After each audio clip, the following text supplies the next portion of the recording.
c'est un symbole très fort que le livre, que la médiathèque. Ça symbolise encore une fois, je veux dire, cette volonté d'émancipation. Ça a été pour beaucoup ici d'entre nous, au travers de l'école naturellement, de dire le lieu où on s'émancipe, le lieu où socialement on peut aussi s'élever, en n'oubliant jamais ses origines surtout, parce que ça reste très important.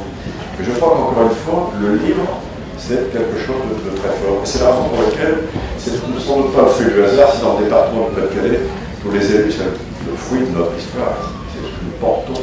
Eh bien, le livre, pour nous, ça nous faut. Hein, c'est l'émancipation, c'est l'éducation.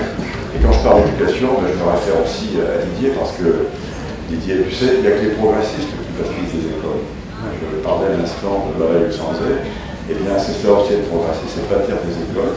Bâtir aussi ces médiathèques. Ce directeur, vous savez que le département du Pas-de-Calais est cité en référence de la France entière.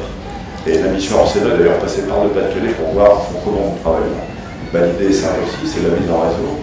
Hein, c'est d'offrir aussi, encore une fois, parce qu'il y a le livre papier, le livre numérique aussi. Mais moi, vous savez, pour des raisons très intégrées, je suis très attaché au livre papier. Je trouve que rentrer dans une bibliothèque virtuelle au travers d'un écran, ça ne remplacera jamais, je veux dire, une bibliothèque avec ses livres, avec ses odeurs, avec ce côté tactile aussi qui est quand même très important. Et bien, tout cela aussi, c'est la richesse du livre. En tout cas, c'est vraiment, encore une fois, un symbole d'émancipation. Et je voulais dire qu'ici, c'est pas surprenant si au fond Didier a eu cette idée de construire une médiathèque. C'est la façon de s'exprimer, d'adresser aussi aux habitants de cette bonne commune, de dire un message. C'est ce passage naturellement entre les générations, on l'a bien compris, mais qu'il faut croire que ce que j'avais dire en éducation, en des vertus émancipatrices de l'éducation et de la formation.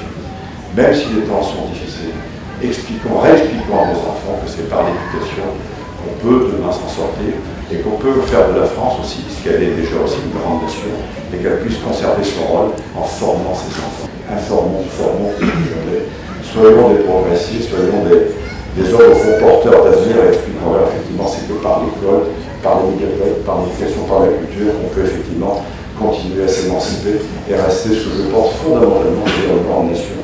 C'est en tout cas ce qui nous inspire dans ce département du Pas-de-Calais. Nous avons de cesse, et je le dis pour Didier, parce qu'il a été à nos côtés pendant très longtemps au département, en charge de la jeunesse, je vous dis en tant que président du département et du sport, eh bien il a aussi contribué à la mise en place de ces politiques. Et je voulais l'en remercier. C'est la raison pour laquelle je ne voulais pour rien au monde manquer ce rendez-vous aujourd'hui, qui est aussi un rendez-vous avec l'amitié. Quelqu'un que j'apprécie beaucoup. Voilà. Et pour lequel je voulais absolument être présent ce matin. Je veux dire un grand merci. Voilà.